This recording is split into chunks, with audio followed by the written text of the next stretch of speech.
বিয়েবাড়িতে কনে জ্ঞান হারিয়েছে। বিষয়টা বেশ চিন্তার না? আপনারা আবার ভাবতে শুরু করবেন না যেন মেয়েটা প্রেগনেন্ট। না না, তেমনটা নয়। আসলে মেয়েটা হুটহাট করে এরকম একটা বড় স্ট্রেস নিতে পারেনি, তাই জ্ঞান হারিয়েছে। মেয়েটা ঈশানের আপু ননদ। বিয়ের আসরে যখন বর আসলো না, তখন মেয়েটা অনেকটা হতচকিত হয়ে পড়ে আর হুটহাটই মাথা ঘুরে পড়ে যায়। ডক্টর এসে বেশ কিছু সময় নিয়ে মেয়েটাকে দেখে বলল, চিন্তার কোনো কারণ নেই। হঠাৎ করে এরকম একটা খবর শুনে প্রেশারটা নিতে পারিনি, তাই জ্ঞান হারিয়েছে। টেনশন করবেন না, কিছুক্ষণ বাদেই জ্ঞান ফিরে আসবে। আজকে ঈশানের আপুর একমাত্র ননদের বিয়ে, আর সাধারণভাবেই আপুর পরিবারের ইনভাইট রক্ষার্থে ঈশান সহ পরিবারের সকলেই উপস্থিত হয়েছে। ঈশান আজ সকালবেলাতেই উপস্থিত হয়েছে। তারপর থেকে এদিকে ওদিকে ঘোরাঘুরি করে দেখছে, কিন্তু বউ অর্থাৎ আপু ননদের সাথে যখন দেখা হলো, ততক্ষণে ভদ্রমহিলা বেডে পড়ে আছে আর মেয়েটা বউ, সেই জন্যই ওর সাথে দেখা হয়নি। কিন্তু আচমকা এরকম একটা পরিস্থিতি সৃষ্টি হবে আর এত বড় বাড়িতে বিয়েটা গুমট আকার ধারণ করবে, সেটাই বা কে জানতো। হঠাৎ যখন শোনা গেল বর আসবে না, বর অন্য মেয়েকে নিয়ে পালিয়েছে, তখনই যেন সবার মুখে কালো হয়ে আঁধার নেমে আসলো। আর মেয়েটা জ্ঞান হারিয়ে পড়ে যেতেই মেয়ের আব্বু অর্থাৎ ঈশানের আপুর শ্বশুর এক প্রকার আফসোসের সুরেই আর্তনাদ করতে লাগলো। কিছুক্ষণ বাদে ডক্টর এসে মেয়েকে চেক আপ করে দেখে চলে যেতেই এবার সবাই গম্ভীর মুখ করে কিছুক্ষণ যাবৎ চুপচাপ থাকলেও একটা সময় বলাবলি করতে আরম্ভ করলো, এই মেয়েকে এখন কে বিয়ে করবে? মানুষ মেয়েটাকে হাজারটা কথা শোনাবে। মেয়ের বাবা মা যেন এক প্রকার চিন্তায় পড়ে গেল। ঈশান কিছুক্ষণ বাদেই খেয়াল করলো ওর আপু, আব্বু, আম্মু আর তার শ্বশুর শাশুড়ি ওর দিকে এগিয়ে আসছে। ঈশান এদিকে ওদিকে তাকাতে লাগলো। তাহলে কি আব্বু আম্মু কোথাও যাচ্ছে, কিংবা কারোর সাথে কোনো গন্ডগোল হয়েছে? কিন্তু না, এ কি, সবাই এসে ঈশানের সামনে দাঁড়িয়ে পড়ল। ঈশান তো ভেবেছিল পাশ কেটে বেরিয়ে যাবে, কিন্তু ঝড়টা যে ঈশানের উপর দিয়ে যাবে সেটাও ভাবতেও পারেনি। আপু ঈশানের একটা হাত ধরল আর বলতে লাগলো, ভাই শোন, তোর সাথে আমার কথা আছে, একটু আমাদের সাথে চল না প্লিজ। ঈশান অবাক চোখে কিছুক্ষণ আপুর দিকে চেয়ে রইল। তারপর এক মুহূর্তের জন্য আর ওর অনুমতির অপেক্ষা করলো না আপু। ওর হাত ধরতেই ঈশানকে টেনে নিয়ে যেতে লাগলো। তখন ছেলেটা ওদের সাথে হেঁটে বাসার মধ্যে চলে আসলো। তারপর একটা ছোট্ট ঘরে আসতেই সবাই মিলে চুপচাপ কিছুক্ষণ বসে রইল। সবাই কি বলবে ঈশান সেই অপেক্ষা করতে লাগলো। তারপর যখনই মুখ খুলতে যাবে তার আগেই আপু বলতে লাগলো, ভাই একটা কথা রাখবি আমার? ঈশান যে বরাবরই আপুর কথাটা ফেলতে পারে না, তাই আপু ওকে অমন করে কথাটা বলেছে। ঈশান সবার দিকে একবার তাকালো। তারপর যখনই কিছু বলতে যাবে তার আগে আপু ওর একটা হাত দু হাতের মুঠোয় নিতে লাগলো। ভাই দেখছিস তো আমার পরিবার এখন কত বড় একটা বিপদের মুখে আছে। তার উপর আমার ননদকে সবাই এক্ষুনি দোষ দিচ্ছে। এই বিয়েটা না হলে আমার ননদকে হাজারটা কথা শুনতে হবে। মেয়েটার আত্মসম্মানবোধটা অনেক বেশি, রাগের বশে ভুলভাল কিছু করে ফেলতেও দুবার ভাববে না। তাই বলছিলাম কি, বিয়েটা তুই যদি করতি। ব্যাস হয়ে গেল, যেটা আশঙ্কা করছিলাম সেটাই হলো। প্রত্যেকটা গল্পের মতো এই গল্পেও আমার গলায় এখন মেয়েটাকে ঝোলানোর ব্যবস্থা করে ফেলো। ঈশান হতবম্বের ন্যায় কিছুক্ষণ আপুর দিকে তাকিয়ে থেকে তারপর আব্বু আম্মুর মুখের দিকে তাকালো। ওরা উৎসুক জনতার মতো ছেলেটার দিকে তাকিয়ে আছে। এবার ঈশান আপুর থেকে হাতটা ছাড়িয়ে নিয়ে বলতে লাগলো, আপু, তোমার মাথাটা খারাপ হয়ে যায়নি তো? তোমার ননদ কি করে আমাকে বিয়ে করবেন? উনি তো আমার থেকে সিনিয়র, 2 বছরের সিনিয়র। বিয়েটা একজনের সাথে ঠিক হয়েছিল, আর এখন আমাকে বিয়েটা করতেই বললে কি উনি করে নেবে? আর আমিই বা কেন মানবো? বাবা, এই মুহূর্তে আমাদেরকে আর অসহায় করে দিও না। তুমি যদি বিয়েটা না করো তাহলে আমাকে গলায় দড়ি দিয়ে মরতে হবে। আমার মান সম্মান এই বিয়ের সাথে জড়িত। এত বড় বাড়ির মেয়ে যদি বিয়ে না হয় তাহলে লোকে ছিছি করবে, ভাববে মেয়েরই কোনো দোষ আছে। ঈশান লোকটার অসহায় আর্তনাদে কিছুক্ষণ চুপচাপ ভদ্রলোকের মুখের দিকে তাকিয়ে রইল। আব্বু আম্মু ওকে বোঝাতে আরম্ভ করলো। ঈশান আপুর মুখের দিকে চেয়ে রইল। ছোটবেলা থেকে তোমাকে শিখিয়েছি অন্যায়ের প্রতিবাদ করতে, কেউ বিপদে পড়লে তাকে সাহায্য করতে। এত বড় একটা বিপদে ওরা দেখার পরও যদি তুমি মুখ ফিরিয়ে নাও, তাহলে কিন্তু এই অপমানের মুখে তোমার আপুকেও পড়তে হবে। তুমি না তোমার আপুকে বড্ড বেশি ভালোবাসো, চাও না কখনো তার অপমান হোক, অবমাননা হোক। এই পুরো পরিবারটার সাথে তোমার আপুর, তোমার দুলাভাইয়ের সম্মান জড়িয়ে আছে। এখন যদি তুমি মুখ ফিরিয়ে নাও, তাহলে ওদের অনেক ছোট হয়ে যেতে হবে ঈশান। ভাই, জীবনে শেষবারের মতো তোর কাছে কিছু চাইছি, দয়া করে আমার ননদকে বিয়ে করে নে। প্রমি অনেক ভালো মেয়ে, এখনও তোর সাথে মানিয়ে নিতে নাম পারলেও যখন তোর সাথে মানিয়ে নিবে তোর মনে হবে আমরা আজকে ভুল ডিসিশন নিইনি। বিয়েটা অন্য কারোর সাথে হতে যাচ্ছিল আর এখন সেটা হচ্ছে না। তারপরও দেখবি তোর মনে হবে না যে কখনো এই মেয়েটার সাথে তোর বিয়ে হবার কথা ছিল না। আপুর চোখে পানি টলমল করছে, তাই ঈশান ওর আপুকে নিয়ে একটা জায়গায় বসিয়ে দিয়ে তারপর আপুর পাশে বসে তাকে এক হাতে জড়িয়ে ধরে বলল, আপু, ঠিক আছে, সবাই এত করে যখন বলছে, আর তোমার ননদ আর তার পরিবারের মান সম্মান যেহেতু আমার হাতেই, তাহলে আমি আর তোমাদের সম্মানটা ধুলোর সাথে মিশতে দেব না। আমি বিয়েটা করে নিব। তবে একটা কথা আপু, এই বিয়েটা নিয়ে যদি পরবর্তীতে কোনো সমস্যা হয়, তার দায়ভার কিন্তু তোমাদের নিতে হবে। তোমার ননদ যদি আমাকে মেনে না নিতে পারে, রাতেই যদি ডিভোর্সের কথা বলে 6 মাস পর্যন্ত ডিভোর্সের জন্য অপেক্ষা করবে আমার সাথে থেকে, তাহলে তোমরা আমাদের আর জোর করতে পারবে না এই সম্পর্কটাতে থাকতে। বাকিটা তোমাদের হাতে। ঈশানের আপুর শ্বশুর অর্থাৎ ঈশানের হবু শ্বশুর ওকে বোঝালো ওনাদের মেয়ে কোনো মতেই ওকে অবমাননা কিংবা অবহেলা করবে না। তারপরও ঈশান মনে একটা সন্দেহ রয়ে গেল, এই বিয়েটা টিকবে কিনা। সব জল্পনা কল্পনা শেষে বিয়ে স্টেজে চুপচাপ বসে কথাগুলো ভাবছিল ঈশান। এই সম্পর্কটা হয়তো স্বাভাবিক হবে না। আর যার সাথে ওর বিয়ে সেই মেয়েটা ঈশানের সাথে তেমন করে কখনো কথাই বলেনি। আর ঈশানও সিনিয়র ভেবেই তেমন আশেপাশেও আসেনি, কারণ বড্ড রাগী মেয়েটা। আর রাগী মেয়েদের কাছে আসতেই ঈশানের ভয় করে, যদি হুটহাট করে থাপ্পড় বসিয়ে দেয় গালে। যাই হোক, মেয়েটাকে কিছুক্ষণ বাদেই আনা হলো, আর কাজীও যেখানে যেখানে সাইন করতে বলল করে দিল। কবুল বলতে বললে ঈশানও একদম পুতুলের মতো শব্দ মুখ দিয়ে উচ্চারণ করে দিল। অন্যদিকে পাশে বসা মেয়েটাও কোনো সংকোচ ছাড়াই বিয়েটা করলো। বিয়ে শেষে প্রমীর আব্বু অর্থাৎ আপুর শ্বশুর থুকু, এখন তো ঈশানেরও শ্বশুর। যাই হোক, ভদ্রলোক কিছুক্ষণ ঈশানের সাথে কথা বলল, তারপর রাত 10টার দিকে ওর বাসায় পৌঁছালো। বাসায় পৌঁছে ঈশানের আর খাওয়ার ইচ্ছে হলো না, তাই রুমে চলে আসলো। কিছুক্ষণ বাদেই ওর আপু এসে প্রমিকে রুমে রেখে গেল। আপনাদের বলতেই ভুলে গিয়েছি, ঈশানের বইয়ের নাম প্রমি। মেয়েটা দেখতে সুন্দরী, সুন্দরী বললে ভুল হবে, মারাত্মক সুন্দরী। প্রমিকে বসিয়ে দিয়ে যেতেই একটু বাদে ঈশান ওয়াশরুমে থেকে বেরিয়ে আসলো। ঈশান মেয়েটার সামনাসামনি এসে বসলো। মেয়েটা কেমন জড়সড় হয়ে নিজেকে আর একটু গুটিয়ে নিল। ঈশান বলতে আরম্ভ করলো, বিয়েটা যেমন করেই হোক, আপনি যে এই বিয়েটা মানতে পারবেন না সেটা আমি খুব ভালো করেই বুঝতে পারছি। আপনি যে পরিমাণে রাগী আর জেদি, তাতে এই বিয়েটা আপনার আব্বু আম্মুর সম্মান বাঁচানোর জন্যই করেছেন। না হলে আমার মতো একটা জুনিয়র একটা ছেলেকে কেই বা বিয়ে করবে। একটা পরিবারের সাথে আত্মীয়তা জড়ে আছে, আবার তাদের সাথেই আত্মীয়তা করার ইচ্ছাটা কোনো পরিবারেরই বা থাকতে পারে বলেন? নতুন বউয়ের থেকে ঈশান কোনো উত্তর পেল না।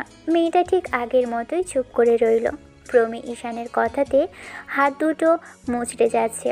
ঈশান একটা দীর্ঘ নিঃশ্বাস ফেলে আবারও বলল, জানি এই মুহূর্তে আপনার আমার ওপর রাগ হচ্ছে, এমনকি আমার সাথে কথা বলার ইচ্ছেটাও আপনার নেই। যদি ভুল না করি তাহলে হয়তো বা ওই ছেলেটাকে আপনি পছন্দ করতেন, সেজন্য নিজেরই ইচ্ছায় বিয়েতে রাজি হয়েছিলেন। কিন্তু বিয়ের দিন এরকম কিছু হলো। যাই হোক, এসব কথা নাই বা বলি, তবে আমার দিক থেকে আমি সর্বোচ্চ চেষ্টা করব আপনার সাথে নিজেকে মানিয়ে নেওয়ার। জানি না কতটুকু পারবো, তবে আপনি যদি নিজেকে দূরে সরিয়ে রাখেন সেটা কখনোই সম্ভব হবে না। হয়তো আজকে আমাদের সম্পর্কটা ঠিক না, কিন্তু কাল হতে কতক্ষণ, কারণ স্বামী স্ত্রীর বন্ধনটা একটা পবিত্র বন্ধন, তাই কোনো একদিন হয়তো আপনার সাথে আমার সম্পর্কটা স্বাভাবিক হবে, কিন্তু আপনাকেও সবটা চেষ্টা করতে হবে। আর যদি না করেন তাহলে কখনোই সম্পর্কটা স্বাভাবিক হবে না। ঈশানের কথাতে প্রমি কোনো জবাব দিল না। কিছুক্ষণ বাদে ঈশান একটা বালিশ আর চাদর নিয়ে উঠে গিয়ে নিচে বিছানা করে শুয়ে পড়ল। ঈশান জানে এই মেয়ে কিছুতেই ওর সাথে বেড শেয়ার করবে না। যে মেয়েটা ওকে দেখে সব সময় মুখ গোমরা করে থাকতো, কখনো ওর সাথে নিজে থেকে কথা বলেনি, কোনো ভুলভাল কথা বলে ফেললে রাগি চোখে ওর দিকে তাকিয়েছে, সেই মেয়েটা ওকে একই বেডে শুতে দিবে, এটা ভাবাটাও বোকামি। ঈশান শুয়ে পড়ল। মেয়েটা তেমন করেই ওখানেই বসে আছে। সত্যি বলতে ঈশানের সাহস নেই প্রমির মাথা থেকে ঘোমটা ফেলে দিয়ে ওকে একটাবার দেখার। যদি এরকমটা করতে যায় তাহলে দেখা গেছে কয়েকটা থাপ্পড় মুখের উপর পড়বে। মেয়েটা সেখানেই বসে আছে দেখে তখন ঈশান ওর দিকে ফিরল। ভয় পাবেন না, আমি আপনার কাছে আসবো না। আপনি ঘুমিয়ে পড়ুন। অনেকটা ধকল গেছে আপনার ওপর দিয়ে। আমি আপনাকে কোনো বিষয়ের জন্য জোর করব না। নিজের যখন ইচ্ছা হবে তখনই আপনি আমাকে জানাবেন। আপনি এই সম্পর্কে থাকতে পারবেন কিংবা আমার সাথে মানিয়ে নেওয়ার চেষ্টা করবেন, তাহলে আমার দিক থেকে আপনি সম্পূর্ণ সাপোর্ট পাবেন এই সম্পর্কটা টিকিয়ে রাখার জন্য। আর আমি আপনার প্রতি আমার দায়িত্ব পালন করে যাব। তবে যাই হোক, আপনাকেও এর জন্য সমানভাবে চেষ্টা করতে হবে। আর যদি সবসময় রাগ, অভিমান আর জেদ দেখিয়ে দূরে সরে থাকেন, আমাকে একটা জুনিয়র ছেলে বলে বিয়েটা ভেঙে দেওয়ার চেষ্টা করেন, তাহলে কখনোই কারো ভালো হবে না, না পরিবারের আর না আমাদের। নিন, এত চিন্তা না করে ঘুমিয়ে পড়ুন। ঈশান আর কথা বলল না, চুপচাপ শুয়ে রইল। কখন ঘুমিয়ে পড়ল নিজেও জানে না। ছেলেটা নিজের রুমে ছাড়া ঘুমোতেই পারে না, তাই নিচে শুলেও তারপরও ঘুম আসলো। কিছুক্ষণ বাদে প্রমির দিকে তাকালো, ছেলেটা ঘুমিয়ে পড়েছে। প্রমি উঠে ওয়াশরুম থেকে ফ্রেশ হয়ে এসে শুয়ে পড়ল। বারবার প্রমির ইচ্ছে হয়েছে মানুষটাকে বলতে উপরে এসে ঘুমোতে, কিন্তু আবার পরক্ষণে কোনো এক বাধার কারণে বলতে পারছে না। বাধাটা সারাটা রাত প্রমি ঘুমোতে পারেনি। ভোর রাতে ফজরের আজান হতেই নামাজটা পড়ে নিল, তারপর উঠে ব্যালকানিতে গিয়ে দাঁড়িয়ে রইল। সকালবেলা ঈশানের যখন ঘুম ভাঙলো তখন খেয়াল করলো রুমের দরজাটা খোলা আর আশেপাশে মেয়েটা নেই।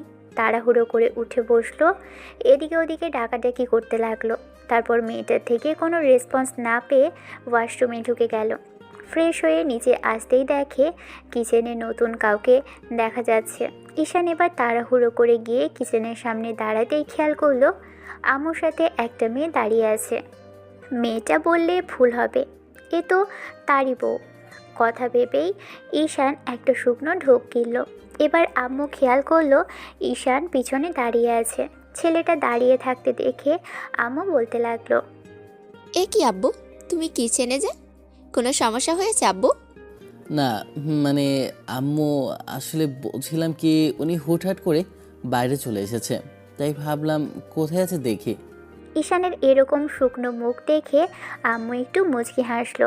মেয়েটা ওর দিকে ফিরেই কিছুক্ষণ তাকিয়ে রইল। এখনও মাথায় ঘোমটা দিয়ে আছে প্রমি, চুলগুলো ঘোমটার নিচ দিয়েও দেখা যাচ্ছে। ঈশানের দিকে যেন সেগুলো হুকি দিয়েছে। ঈশান বুকে হাত রেখে একটা দীর্ঘ নিঃশ্বাস ফেলল। এক মুহূর্তের জন্য মেয়েটাকে না দেখেই ঈশানের মনে হয়েছিল আবার রাগের বশে সুইসাইড করে বসেনি তো। আম্মু আবারও ঈশানের দিকে ফিরে বলতে লাগলো, একদিনেই দেখছি বইয়ের জন্য একদম উতলা হয়ে উঠেছ। বাকি দিন তো পড়েই আছে। প্রথমে তো বিয়েটা করতে চাইছিলে না, আর এখন কিনা বইয়ের জন্য এত ভালোবাসা। তাকে খুঁজতে খুঁজতে এখানে অবধি চলে এসেছো। ঈশান কি জবাব দিবে জানে না। মেয়েটা বোধহয় কিছুটা লজ্জা পেল। ঈশান আর এক মুহূর্ত সেখানে দাঁড়ালো না। কিছুক্ষণ বাদেই মেয়েটা রুমে আসলো। ঈশান প্রমির মুখের দিকে দেখল।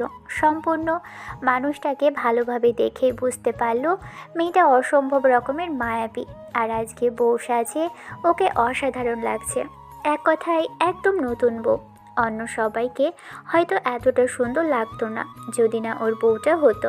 আর মেয়েটা আসলে সুন্দরী। ঈশান কিছুক্ষণ প্রমির দিকে তাকিয়ে রইল। মেয়েটা এসে ছেলেটার সামনে দাঁড়িয়ে হাত মুচড়াতে লাগলো। তারপর অনেক সংকোচ কাটিয়ে বলল, আম্মু আপনাকে নিচে যেতে বলেছে। ঈশান মেয়েটার দিকে তাকিয়ে রইল আর বোঝার চেষ্টা করলো মেয়েটা কি স্বাভাবিক আছে, তাই সত্যি সত্যি সব কিছু মেনে নেওয়ার চেষ্টা করছে। ঈশান হাঁ করে মেয়েটার দিকে তাকিয়ে থেকে বলল, আমি কিছু বুঝতে পারছি না, আপনি এত সহজে সবটা কি করে মেনে নিচ্ছেন?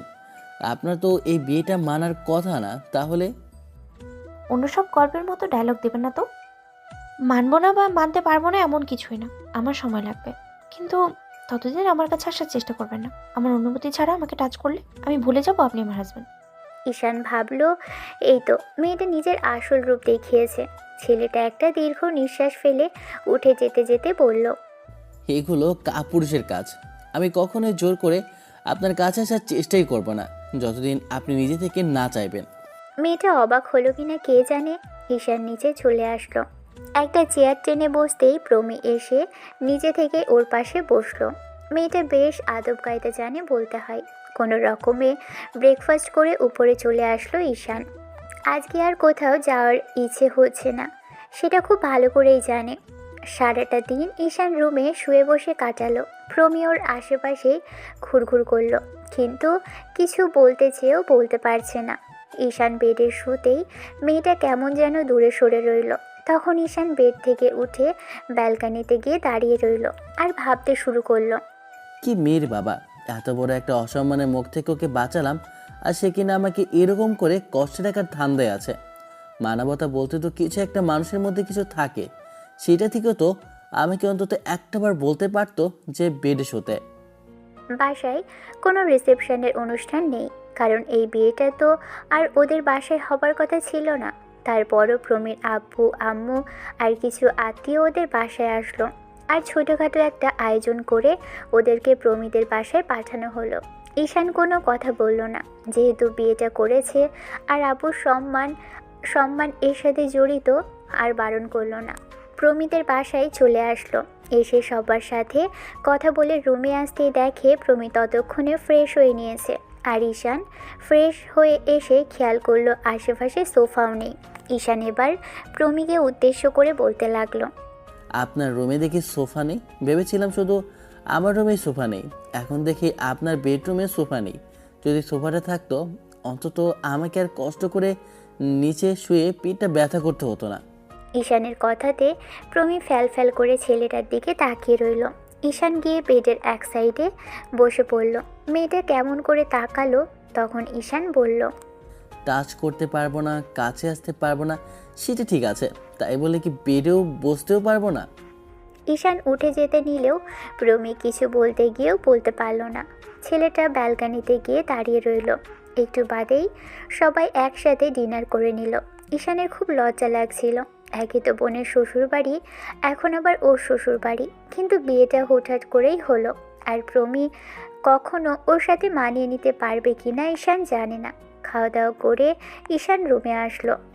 প্রমির সাথে কথা বলতে ইচ্ছে করছে না। মেয়েটা কেমন যেন ইগনোর করার চেষ্টা করে ওকে, আর চুপ করে থাকাটা সবসময় শুধু সম্মতিটাই বোঝায় না, আবার পরক্ষণে এই মনে হলো যে অসম্মতিও বোঝায় না।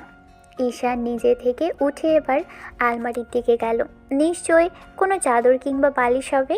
এবার প্রমি বলতে শুরু করলো, আপনি চাইলে কিন্তু বেডে শুতে পারেন। আমি আপনাকে একটাবারও বলিনি যে আপনি বেডে শুতে পারেন না। নিজে কষ্ট করে শুতে হবে না, পরেই শোন। ঈশান মেয়েটার এমন কথাতে প্রচুর পরিমাণে অবাক হলো। কিছুক্ষণ বাদে একটু হাসার চেষ্টা করে বলল, আমি কি পাগল নাকি? আমি কি পাগল নাকি আমার মাথা খারাপ যে বেডে শোবো? সকালেই বলেছেন যেন আপনার কাছে আসার চেষ্টা না করি, আপনাকে ভুলভাল করে টাচ না করি অনুমতি ছাড়া। তারপর টাচ করে থাপ্পড় খাওয়ার ইচ্ছাটা আমার নেই। বউ ভালোবেসে মারলে সেটা অন্য ব্যাপার, কিন্তু রাগের বশে মারলে সেটাতে খুব আঘাত লাগবে, আর সম্মানে কতটা লাগবে সেটা তো বুঝতেই পারছেন। প্রমি আর কোনো কথা বলল না। ঈশান নিজে শুয়ে পড়ল। বালিশটা নিচু, তাই শুতে অসুবিধা হয়েছিল, তাই মাথা নিচে হাত রেখে শুয়ে পড়ল। এসির পাওয়ারটা বেশ ভালো রকমই দেওয়া, তাই শীত লাগছে। তারপরও কিছু বলল না। শীত লাগছিল বলে দুহাত গায়ে জড়িয়ে কিছুক্ষণ ছেলেটা এপাশ ওপাশ করতে লাগলো। প্রমি যখন আলতো আলোতে ঘুমটা ভাঙলো, খেয়াল করলো ছেলেটা দুহাতে জড়িয়ে ঘুমিয়ে আছে। তখন প্রমীর মনে হলো যে ছেলেটার হয়তো ঠান্ডা লাগছে, তাই উঠে গিয়ে একটা কমফোর্টার বের করে ঈশানের গায়ে চাপিয়ে দিল। কিছুক্ষণ ওর মুখের দিকে তাকিয়ে রইল। ঈশানও কমফোর্টারটা পেতেই কেমন যেন আরও আরাম করে শুয়ে পড়ল। প্রমি ফোঁস করে একটা নিঃশ্বাস ছেড়ে আবার বেডে এসে শুয়ে পড়ল। ভালো লাগছে না কিছু। ছেলেটাকে বেডে শুতে বলল, তাও শুলো না। আর সকালবেলা ওরকম করে রাগের বশে কথাটা বলাটা মোটেও ঠিক হয়নি, বুঝিয়ে বললেই হতো। পরদিন প্রমি যখন ঘুম ভাঙল, দেখে ঈশান ওর আগেই উঠে ব্যালকানিতে দাঁড়িয়ে আছে। একটু বাদে ঈশানকে দেখতে না পেয়ে প্রমি উঠে ব্যালকানিতে আসলো। মেয়েটা ঈশানের থেকে কিছুটা দূরে দাঁড়িয়ে রইল। নামাজ পড়ে আবারও ঘুমিয়ে পড়েছিল প্রমি। প্রমি খেয়াল করেছিল ঈশান সকালে ওঠেনি, হয়তো নামাজ পড়ে না, অভ্যেস নেই। এবার প্রমি নিজেই বলতে লাগলো, আচ্ছা আপনি নামাজ পড়েন না? মেয়েটা বেশি লজ্জায় ফেলে দিল। তাই ঈশান কিছুক্ষণ মাথা চুলকে আবারও মাথা নেড়ে না সূচক উত্তর দিল। বলল, না মানে আসলেই ফ্রাইডেতে পড়া হয় তাই আর কি। এখন থেকে রোজ পড়বেন। তাছাড়া আজ বাদে কাল বুড়ো হবেন, তখন তো আর ইবাদত করার সময় সুযোগ কোনোটাই পাবেন না। আর তখন কবুল হবে কি না আল্লাহ ভালো জানেন। বুড়ো বয়সে মানুষের অতটা সেন্স থাকে না, তাই যুবক বয়সটা ইচ্ছে হচ্ছে ইবাদতের সময়। অন্তত যদি নামাজটা তো পড়তে পারেন। ঠিক আছে, এখন থেকে চেষ্টা করব। চেষ্টা নয়, তাছাড়া অভ্যেস করে নিন। বেশ কিছুক্ষণ দুজনের মাঝেই নীরবতা বিরাজ করল। কিছুক্ষণ ভেবে প্রমি আবারও বলল, আচ্ছা একটা কথা, আমি এখানে একটা জায়গায় জবের জন্য কয়েকদিন আগেই জয়েনিং লেটার পেয়েছি। মানে আমার বিয়ের আগের দিন পেয়েছিলাম, তাই কাউকে জানানো হয়নি। বলছিলাম কি, আপনার ফ্যামিলি কি আমাকে জবটা করতে দেবে ঈশান? এই নিয়ে কোনো চিন্তা করবেন না, আমার ফ্যামিলি এমন কোনো বাধা আপনাকে দেবে না। আপনি নিজের মতো চলতে পারেন। তবে একটা জিনিস খেয়াল রাখবেন, আপনি আমার বাড়ির বউ আর আমার বাড়ির সম্মানও, তাই আমার বাড়ির মান সম্মানটা যেন বজায় থাকে। আপনার বাড়ির মান সম্মানটা যেমন আমি বাঁচিয়ে দিয়েছি, এখন থেকে আমার বাড়ির সম্মানটা প্রতিনিয়ত বাঁচানোর দায়িত্বটা আপনার। আমি হয়তো বোঝাতে পারছি কি বলতে চাইছি, তাই দয়া করে এমন কিছু করবেন না যার জন্য আমাকে বা আমার পরিবারকে অসম্মানিত হতে হয়। এইসব নিয়ে কোনো আপনি চিন্তা করবেন না। আমার দিক থেকে জবের জন্য আপনি ফুল সাপোর্ট পাবেন। আমি চাই না আপনাকে ঘরের মধ্যে বন্দি করে রাখতে। মেয়েটা কী ভাবলো কে জানে। কিছুক্ষণ নীরবতা, তারপর আবারও ইতস্তত করে বলেই ফেলল, পরশু আমার জয়েনিং ডেট। আমি চাইছিলাম পরশু আপনার বাসা থেকেই জবে জয়েন করব। ঈশান কেউ রাগারাগি করবেন না তো? আপনি এসব নিয়ে চিন্তা করবেন না, আমি সবাইকে সবটা বুঝিয়ে বলবো। দুদিন পর প্রমিকে নিয়ে ঈশান বাসায় আসলো। আর বাসায় ফেরার পরদিন প্রমির জবে জয়েনিং ডেট। ঈশানের জিজ্ঞেস করা হয়নি মেয়েটা কোথায় জবে জয়েন করছে কিংবা কোন সেক্টরে জব করবে। মেয়েটা নিজেও আর কিছু বলেনি।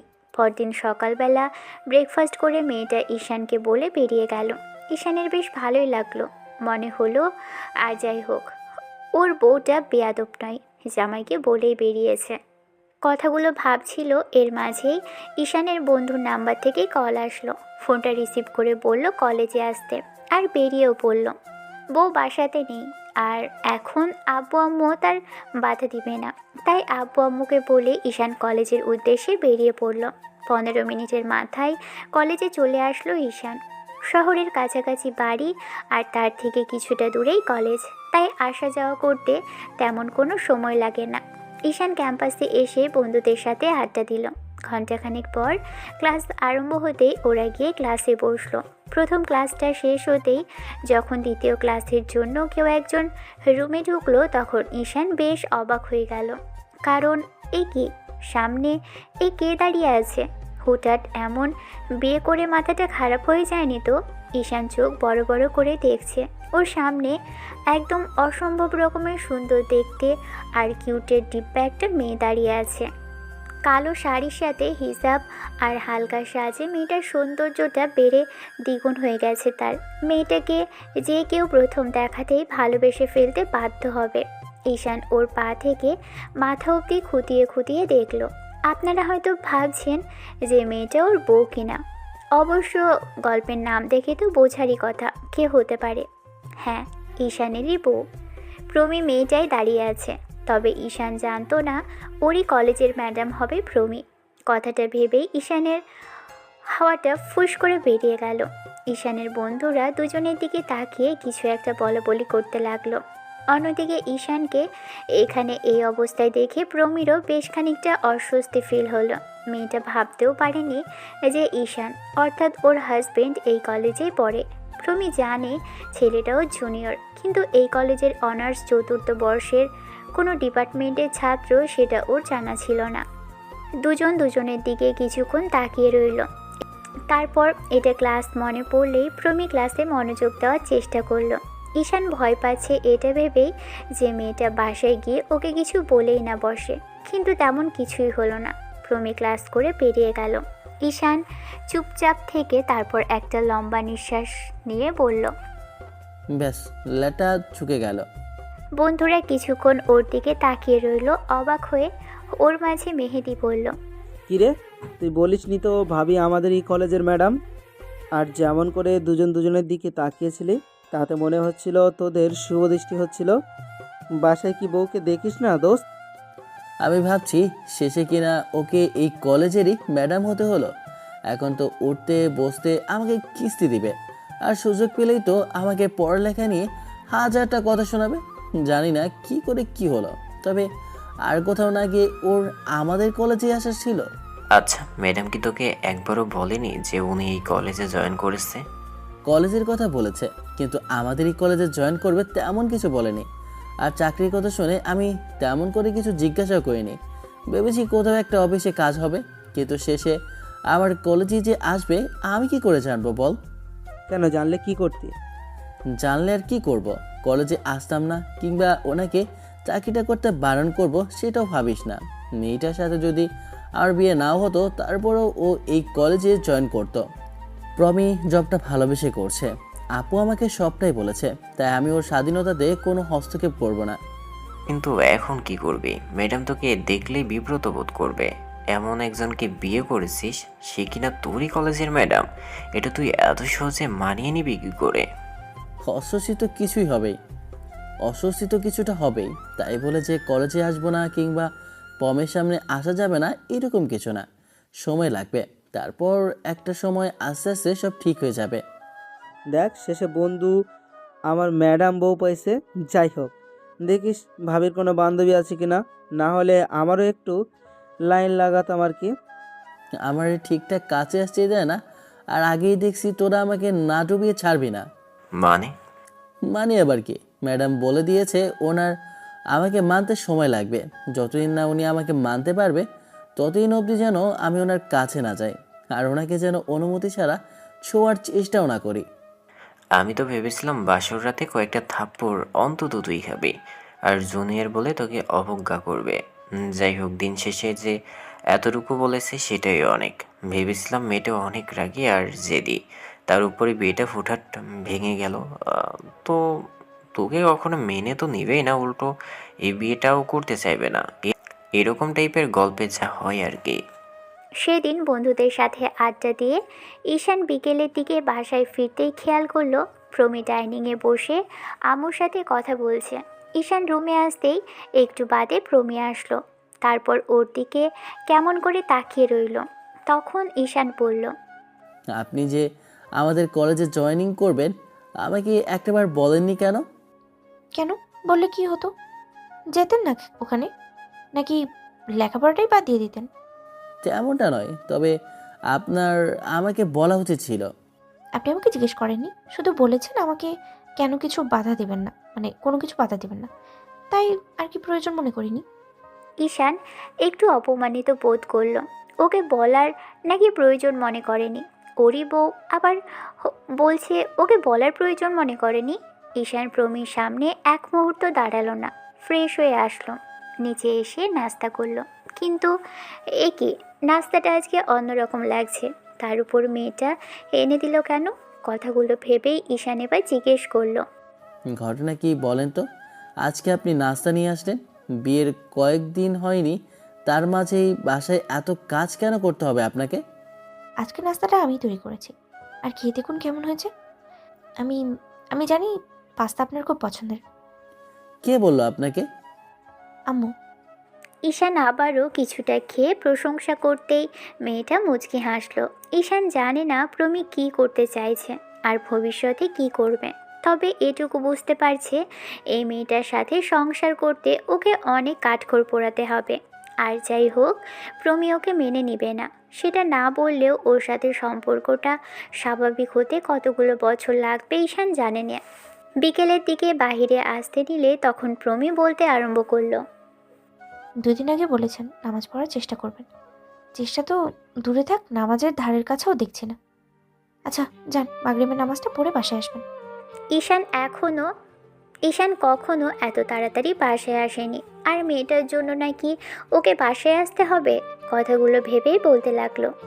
নামাজ পড়ে আসবো এটা সিউরিটি দিতে পারছে, কিন্তু এত তাড়াতাড়ি বাসায় আসবো সেটার কোনো গ্যারান্টি দিতে পারছে না। কেন এত সময় কি করেন বাইরে বসে? গার্লফ্রেন্ডের সাথে আড্ডা দেন নাকি? তাকে নিয়ে ঘুরতে যেতে হবে আপনাকে? ঈশান একটু তাচ্ছিলের হাসি দিল, তারপর কিছু না বলে বাসা থেকে বেরিয়ে গেল। নামাজটা পড়ে তারপর বন্ধুদের সাথে বেশ অনেকটা সময় আড্ডা দিল। ঈশান নামাজের সময় হতেই তারপর সেটাও শেষ করে বাসায় আসলো। বাসায় আসতেই খেয়াল করলো সবাই ডাইনিং রুমে বসে কথা বলছে। ঈশান ফ্রেশ হয়ে ডাইনিংয়ে এসে বসতেই সবাই এসে বসলো। একসাথে খাওয়া দাওয়া করে তারপর যে যার মতো রুমে চলে আসলো। ঈশান আজও নিচে শুয়ে আছে আর মেয়েটা উপরে, দুজনেই চুপচাপ শুয়ে আছে। একটা সময় প্রমি নিজে থেকেই বলল। আচ্ছা আপনাকে একটা কথা বলার ছিল ঈশান। কথাগুলো কিভাবে আসলে জিজ্ঞেস করব কিংবা কিভাবে বলবো সেটা আমি জানি না, তারপরে আমার খুব ইচ্ছে করছে জানতে। ঈশানের থেকে কোনো রেসপন্স না পেয়ে প্রমি আবারও বলতে লাগলো। বলছিলাম কি যে আপনার কি কারোর সাথে রিলেশন ছিল? না মানে আমাদের বিয়ের আগে যদি আপনার কারোর সাথে রিলেশন থাকতো তাহলে এসব জানার মানে জানতে পারতাম আর কি, আপনার সম্পর্কটা নষ্ট হয়ে যাওয়ার কথা বা কিছু। ঈশানের থেকে কোনো রেসপন্স না পেয়ে এবার প্রমি একটু মাথাটা উঁচু করে উকি দিতেই খেয়াল করলো ছেলেটা ঘুমিয়ে পড়েছে। বড্ড ঘুমকাতুরে ছেলেটা, আসতে না আসতেই কী করে ঘুমিয়ে যায়। প্রমি একটা দীর্ঘ নিঃশ্বাস ফেলে কিছুক্ষণ যাবৎ ঈশানের মুখের দিকে তাকিয়ে থেকে নিজেও ঘুমিয়ে পড়ল। এমন করেই চলছে দুজনের টানা হ্যাঁচড়ার সংসার।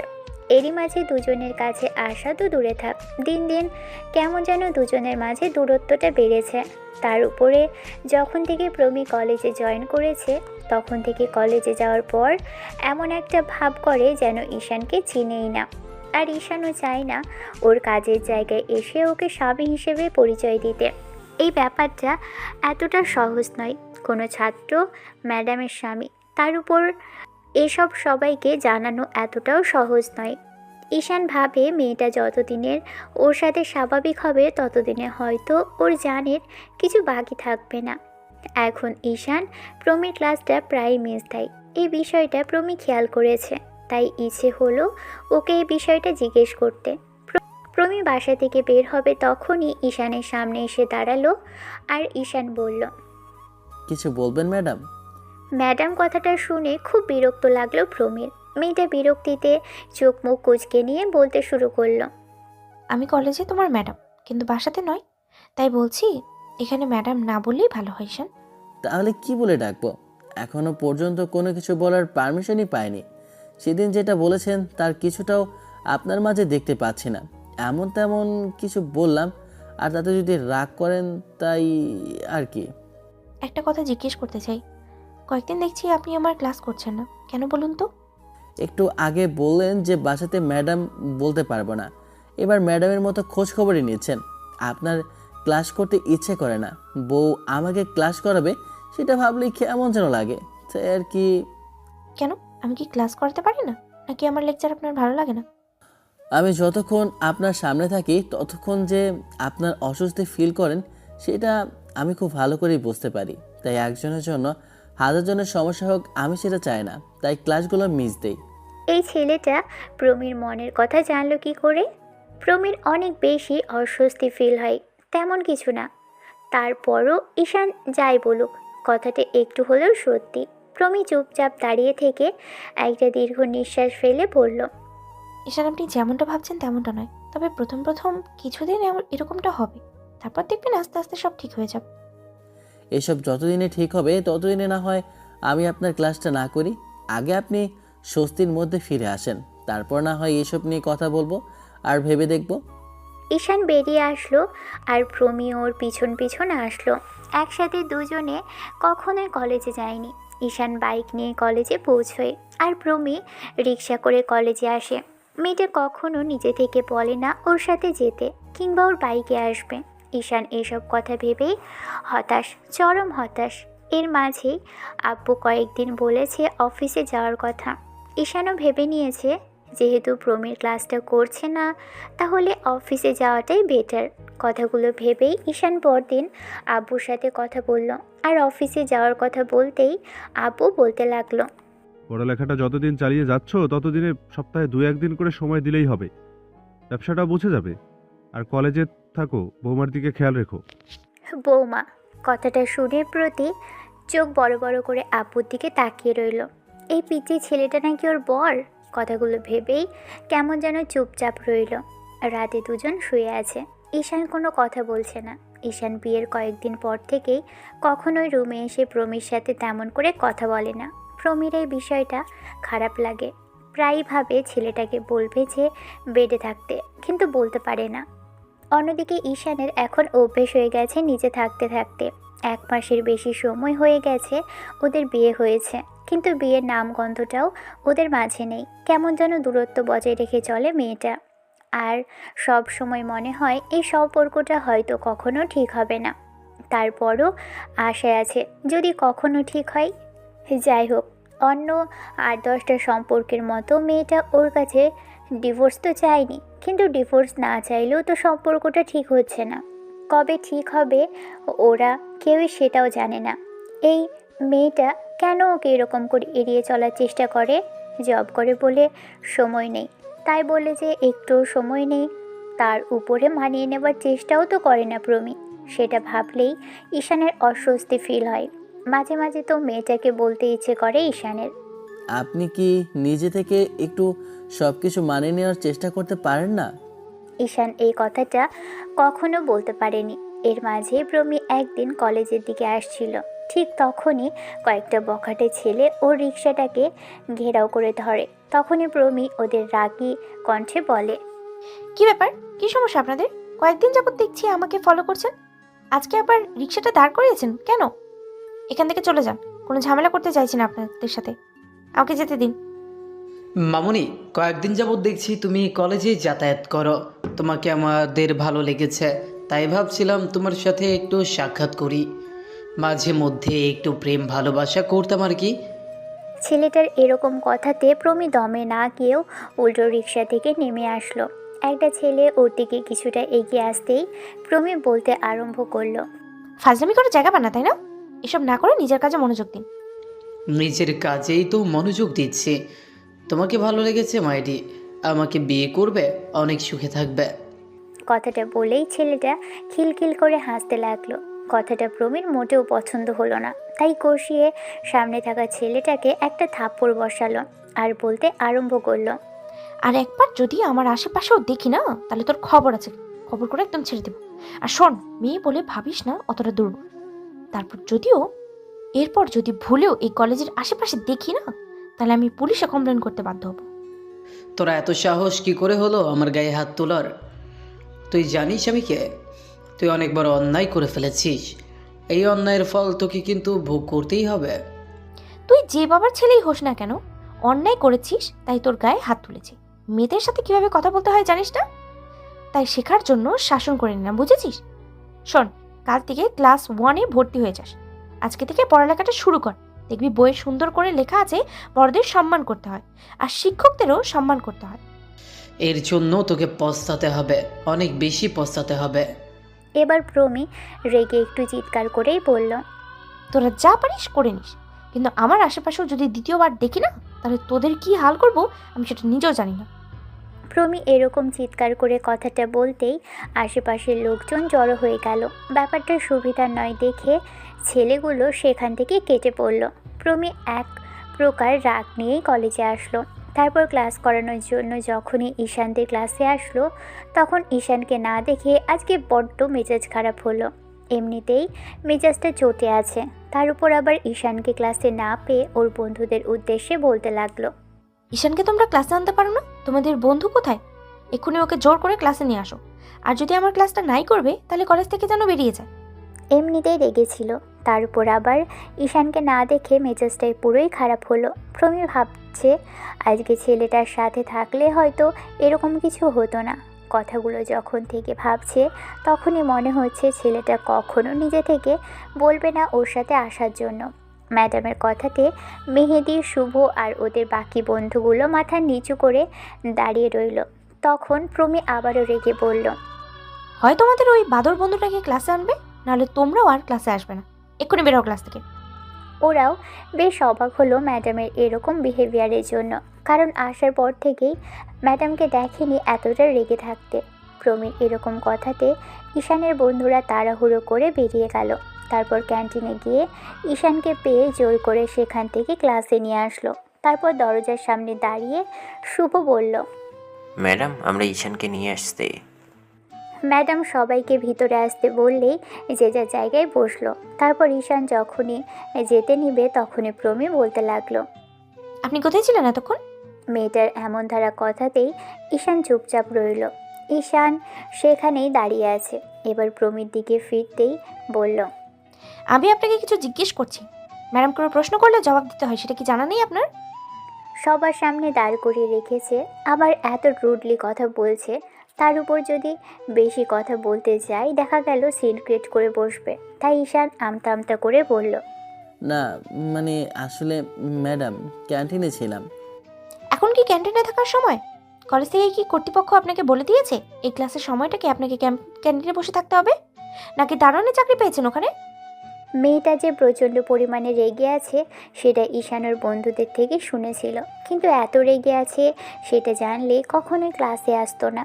আর এরকম করে বিব্রতকর পরিস্থিতিতে ওকে ফেলবে সেটা ঈশানের জানা ছিল না। প্রমি এর আগে এতটা রাগী কণ্ঠে কখনোই কথা বলেনি। কথাগুলো ভেবেই এবার ছেলেটা মাথা নিচু করে রইল। প্রমি আবারও বলতে লাগলো, একটা কথা ভালো করে শুনে রাখুন, হয় ক্লাসে আসবেন আর না হয় কলেজে আসবেন না। কলেজে এসে এইরকম বখাটেদের মতো ক্যান্টিনে বসে থাকবেন আর ক্লাস করবেন না, তাহলে কলেজে আসার দরকারটা কি?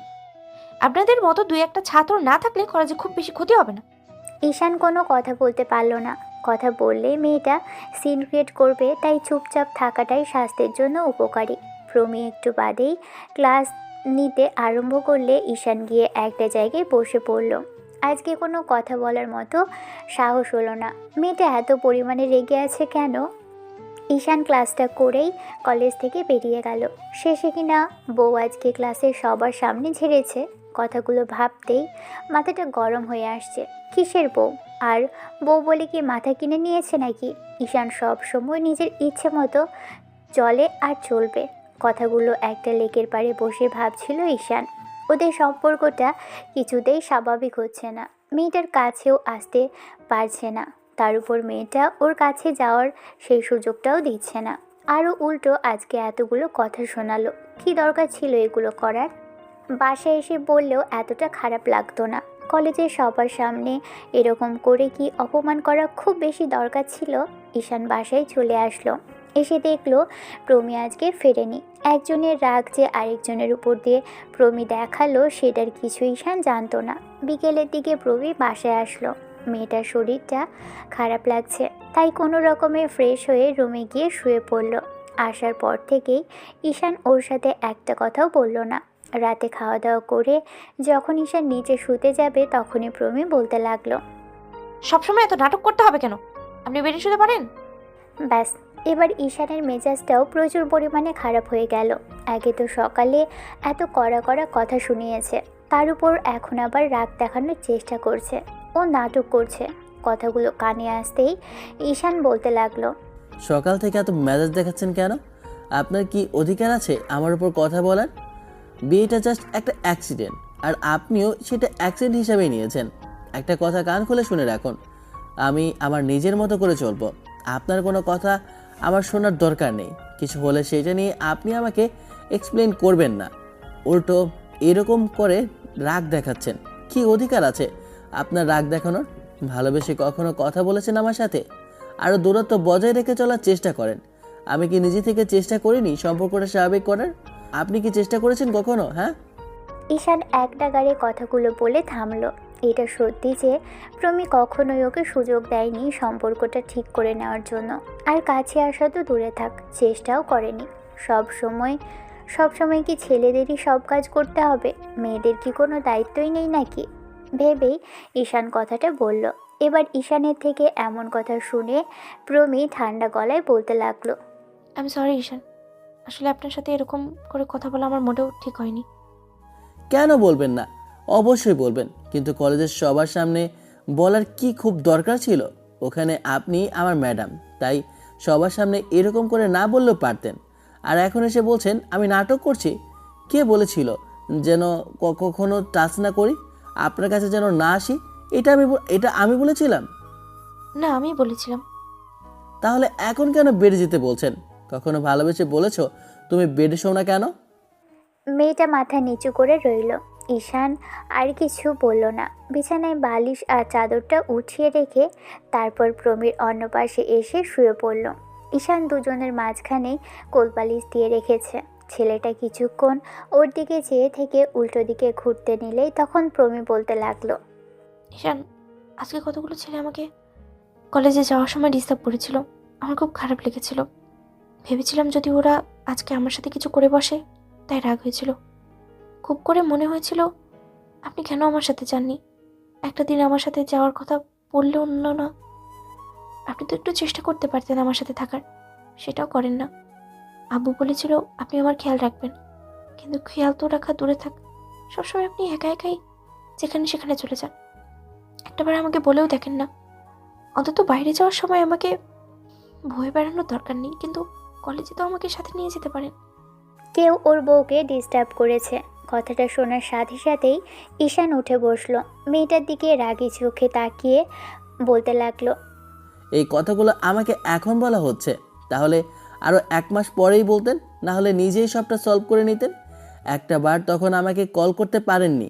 বিয়ের পর থেকে কখন আমাকে কল করে বলেছেন আপনার সমস্যা হচ্ছে, আপনার কোথাও যেতে হবে, কিংবা আপনার কোনো প্রয়োজন পড়েছে? আমাকে হাজব্যান্ড ভাবতে না পারেন, অ্যাটলিস্ট ফ্রেন্ডের মতো কখনো বলতে পারেন আপনার কোথায় কি সমস্যা হচ্ছে। ওনার সাথে এরকম একটা কাণ্ড ঘটলো, উনি সে রাগ আমার উপর দেখিয়েছে। আবার এখন একটু রেগে কথা বললাম কি না, তখন ম্যাডামের মনে হয়েছে কথাগুলো আমাকে জানানো দরকার। বললাম তো সরি ঈশান, আমার মাথা ঠিক ছিল না। ওরম করে ছেলেগুলো আমার সাথে মিসবিহেভ করছিল বলে রাগ হয়েছিল খুব, তাই ভুল করে ওদের রাগ আপনার উপরে দেখিয়ে ফেলেছি। আমার এটা মোটামুটি একদমই উচিত হয়নি। আমি চেষ্টা করব এরকমটা না করার। দেখুন, আমি আপনাকে কখনো বলিনি যে আপনি আমাকে এইসব কথা বলতে পারবেন না।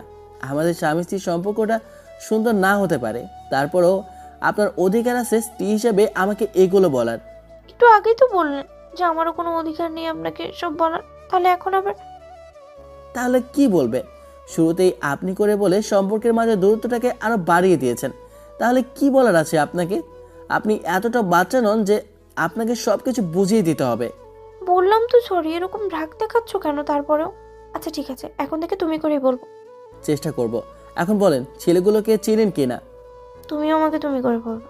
কয়েকদিন থেকে দেখছি আমাকে ফলো করছে, তাই আর কি ওদের অমন করে চিনি না, কিন্তু এলাকারই কেউ হতে পারে সেটা বুঝতে পারছি না।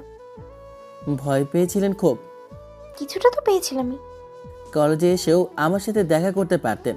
ওখানে আমার অনেক বন্ধু ছিল, ওদের উত্তম মাধ্যম দিতেই সবাই সোজা হয়ে যেত। ঈশান, কোনো ঝামেলা করার দরকার নেই। একই এলাকাতে থাকি, ওরা কোনো বড়লোক বাপের বকে যাওয়া ছেলে। ওদের সাথে ঝামেলা করলে তোমার আর ওদের মাঝে পার্থক্য রইল কোথায়?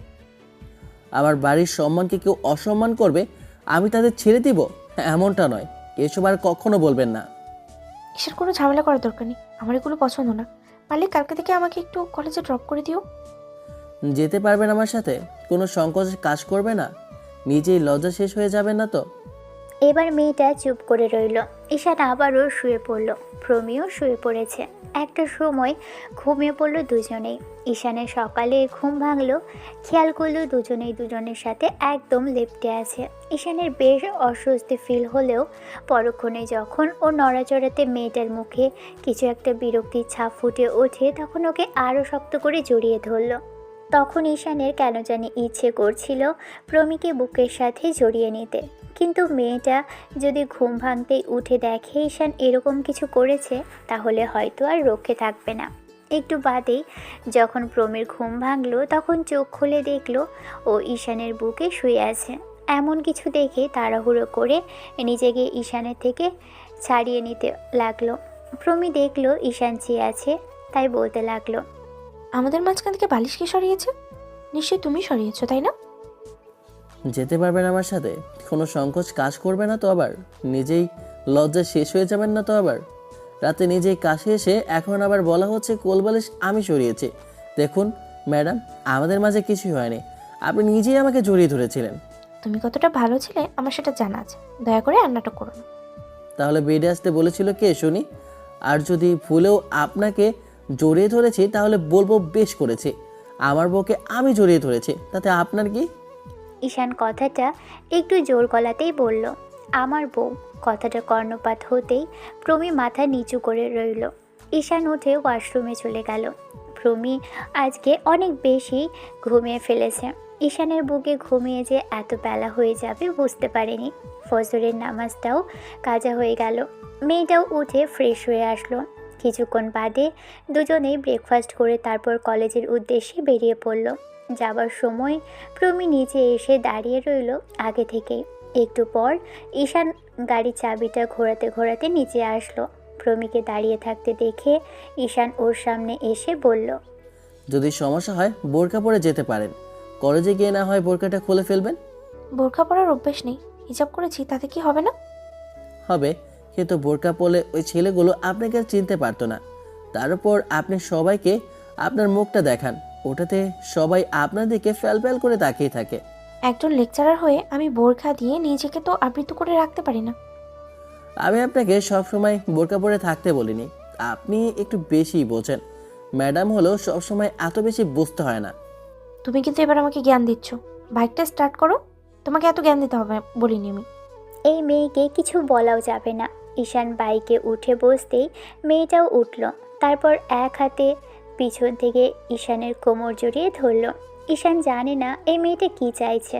অন্য কোনো মেয়ে হলে হয়তো হাজারটা কথা বলার পর ওকে ধরতো, তার উপর আবার কন্ডিশন দিত, ব্রেক করা যাবে না, অ্যাডভান্টেজ নেওয়া যাবে না, আরও কত কি। 15 মিনিট বাদে ওরা কলেজে চলে আসলো। প্রমি সারা রাস্তা জুড়ে কোনো কথা বলেনি। ক্যাম্পাসে এসে ঈশান প্রমিকে নামিয়ে দিল। এই বিষয়টা অনেকেই খেয়াল করলো। প্রথম অন্যরকম কিছু ভাবলেও প্রমি সবটা মানিয়ে নেওয়ার চেষ্টা করলো। নিজেই ভাবলো হাজবেন্ডের সাথে এসেছে, তাহলে লজ্জার কি আছে। ঈশানকে প্রমি ওর ক্লাস দেখে বেশ খানিকটা খুশি হলো। মেয়েটা অফিস রুমে গিয়ে ঈশানকে কল করলো।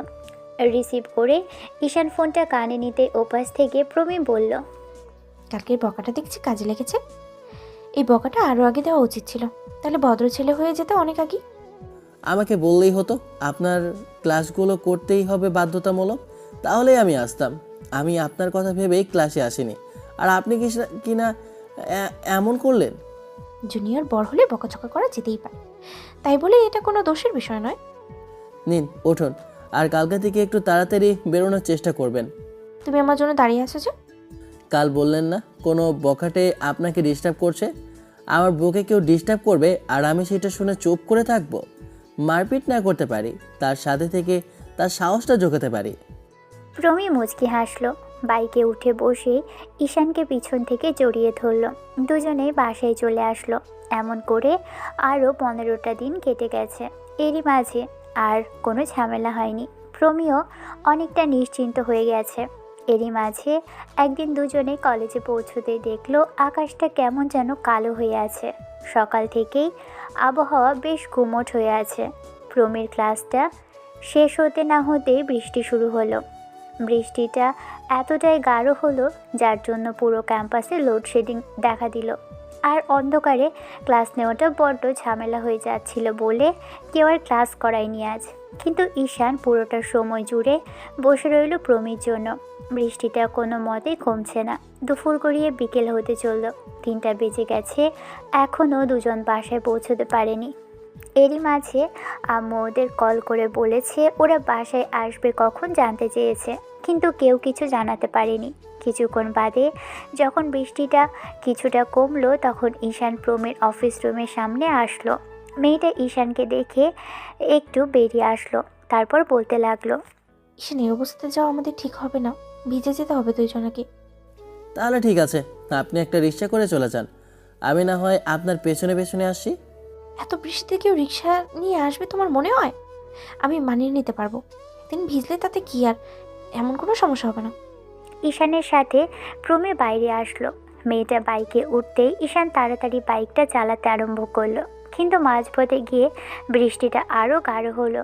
কিছুক্ষণ বাদেই দুজন ভিজে একদম কাকের মতো অবস্থায় বাসায় ফিরল। আম্মু দরজা খুলে দিল। দুজনকে এ অবস্থায় দেখে বলতে লাগলো, এ কি অবস্থা তোমাদের মামনি? এমন করে ভিজে পড়ে আসতে হবে কেন? একটু দেরি করতে না হলে বাসায় কল করতে, তোমার আব্বুকে দিয়ে গাড়িটা পাঠিয়ে দিতাম। এরকম করে ভিজলে এখন তো শরীর খারাপ করবে। কিছু হবে না আম্মু, ভেজা ড্রেস চেঞ্জ করে নিলেই ঠিক হয়ে যাবে। আমরা রুমে যাচ্ছি। দুজনে রুমে এসে ফ্রেশ হয়ে নিল। প্রমি কিছুক্ষণ রেস্ট নিয়ে নিচে চলে গেল। এরই মাঝে ঈশান ঘুমিয়ে পড়েছে। কিছুক্ষণ বাদে ঘুম ভাঙতেই খেয়াল করলো সন্ধ্যা হয়ে গেছে, কিন্তু বৃষ্টিটা এখনও থামেনি। ঈশান নিচে আসলো। প্রমি ওকে দেখে কফি বানিয়ে দিল। এরই মাঝে মেয়েটা ওর বেশ ভালোই খেয়াল রাখতে শুরু করেছে। সেদিন যখন বলেছে আপনার অধিকার নেই, তখন থেকেই মেয়েটা যেন ওর উপর খেয়ালটা একটু বেশি রাখছে। ঈশান মাঝে মাঝে নিজে নিজে হাসে, কারণ প্রমি নাকি ওর বউ, কিন্তু মেয়েটা ওর কাছে আসে না, আবারও ওকে অধিকারও দেয় না। তাছাড়া অন্যদিক থেকে বেশ কেয়ারিং মেয়েটা, তবে সম্পর্কটা ঠিক হয়নি। ঈশান কফিটা শেষ করে তারপর উঠে যেতে নিলেই খেয়াল করলো রান্নাঘর থেকে কেমন যেন গরুর মাংসের ঘ্রাণ আসছে। ঈশান এগিয়ে গিয়ে দরজায় দাঁড়ালো। কিচেনের দরজায় দাঁড়াতেই এবার কারো উপস্থিতি টের পেয়ে প্রমি পিছন ফিরল। ঈশানকে দেখে মুচকি হাসার চেষ্টা করে বলল, কি ব্যাপার, তুমি এখানে হঠাৎ? তোমার কিছু লাগবে ঈশান? না মানে আসলে গরুর মাংসের ঘ্রাণ পাচ্ছি, আবার এখানে আসতেই খিচুড়ির ঘ্রাণও নাকি নাকে এসেছে। তার মানে কি আজকে এগুলো রান্না হয়েছে নাকি? হ্যাঁ, বৃষ্টি হচ্ছে তাই খিচুড়ি করলাম। আম্মু বলল তার ওরকম তোমার নাকি গরুর মাংস আর খিচুড়ি পছন্দের তালিকায়। কেন, খেতে ইচ্ছা করছে না নাকি এখনই? ঈশান চুপচাপ রইল। মেয়েটা জানলো কি করে ওর এগুলো পছন্দ। তারপর একটা সময় নিজেই মুচকি হাসার চেষ্টা করে বলল, আমার এগুলো পছন্দ আপনি জানেন কি করে? আপনাকে কে বলল? আমি আম্মুর কাছ থেকেই শুনেছি। তুমি কি কি পছন্দ করো না করো সেটা জানার চেষ্টা করেছি। যাক, অবশেষে বউ তাহলে দেখছি একটু হলেও আমার খেয়াল রাখার চেষ্টা করছে। বউ কথাটা শুনে মেয়েটা কিছু লজ্জা পেল। মুখটা ঘুরিয়ে নিতেই এরই মাঝে আম্মু এসে পিছনে দাঁড়ালো। ঈশান কিচেনের কাছে দেখে একটু মুচকি হেসে বলতে লাগলো, বড্ড বউ পাগল হয়ে গেছো তাই না আব্বু? বউকে ছাড়া এক মুহূর্ত থাকতে ইচ্ছে করে না, তাই কিচেন অবধি চলে এসেছো? আম্মুর কথাতে ঈশান বেশ খানিকটা লজ্জা পেল। প্রমিও মুখটা ঘুরিয়ে রাখলো। এবার ঈশান বলতে লাগলো, আম্মু তুমি যেমন ভাবছো তেমনটা না, খিচুড়ি আর গরুর মাংসের ঘ্রাণ পেলাম তাই এখানে। আর তুমি কি না এরকম কথা বলছো? তা তো বলবোই।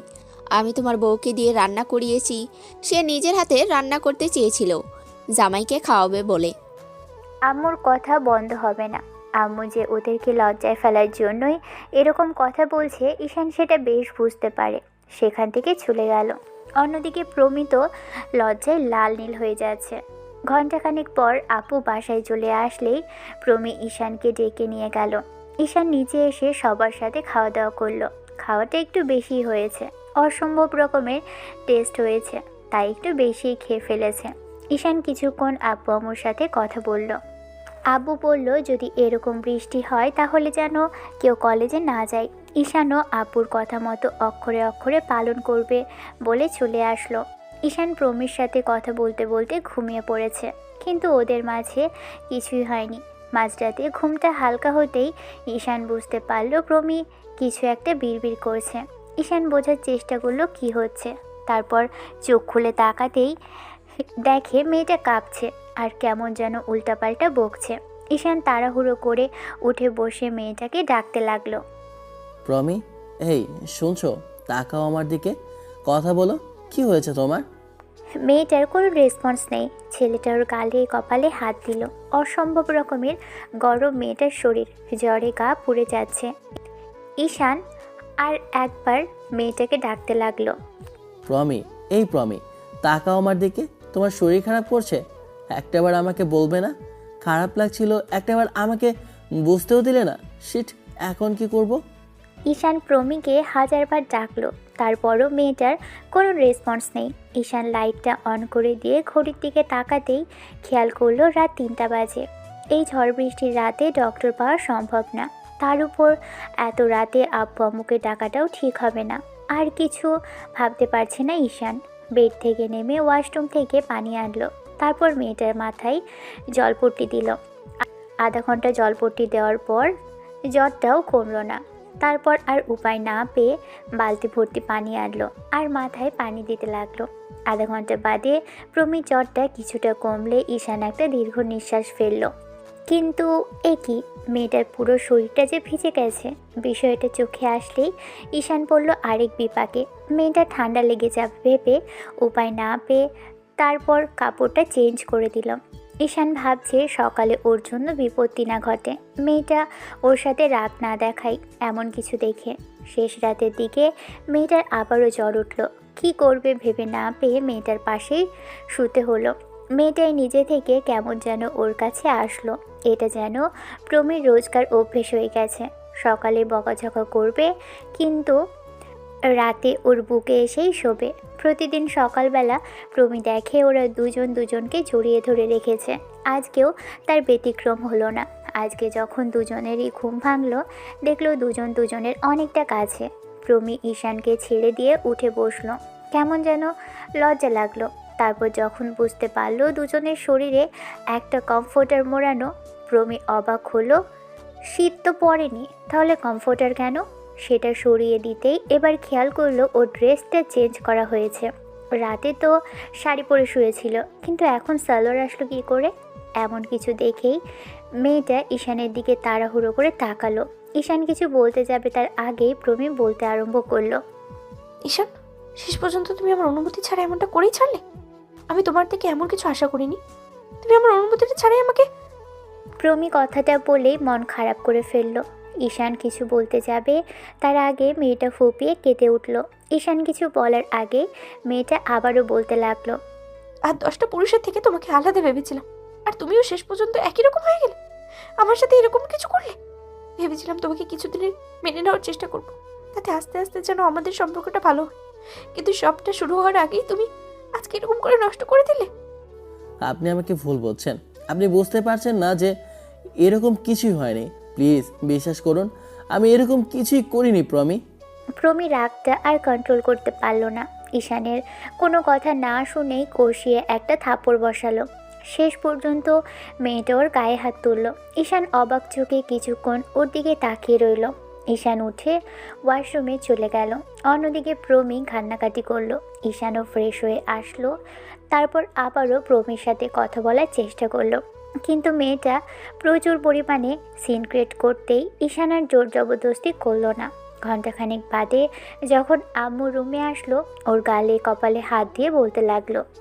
রাতে তোমার জ্বর উঠেছিল জানো মামনি? এই অবস্থায় ঈশান তোমার মাথায় জল পট্টি দিয়েছে, মাথায় পানি ঢেলেছে।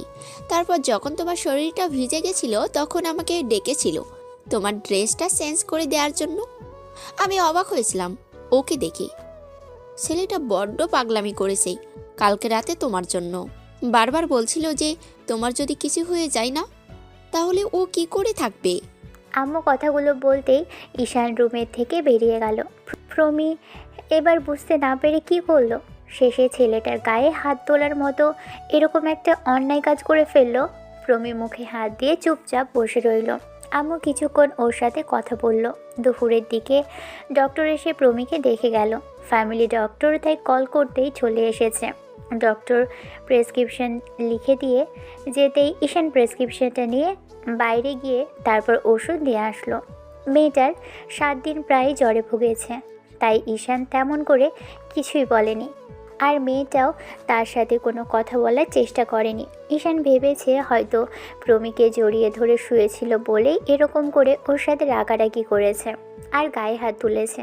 ঈশান এত কিছুর পরও বেডে থাকে, কিন্তু মাঝে কোলবালিশ দেওয়া থাকে। রাতে যখন প্রমি ঘুমের মাঝে ওর কাছে চলে আসে তখন ঈশান ওকে ছাড়িয়ে নিয়ে কোলবালিশটা আবারও মাঝখানে দিয়ে দেয়। সেদিন রাগের মাথায় প্রমি ওকে থাপ্পড় মেরেছে। আম্মুর থেকে সবটা জানার পরও একবারের জন্য ঈশানের কাছে সরি বলেনি আর ওর সাথে কথাও বলেনি। এই বিষয়টাতে ঈশানের বেশ খানিকটা খারাপ লেগেছে। যেখানে কিছু করেনি সেখানে এমন করে সিন ক্রিয়েট করলো। ঈশানের মনে হলো ওদের সম্পর্কটা ঠিক হবে না।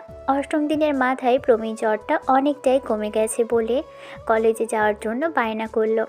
আম্মু কিছুতেই যেতে দিবে না, কিন্তু প্রমি যাবেই, তাই আম্মু আর আটকে রাখলো না।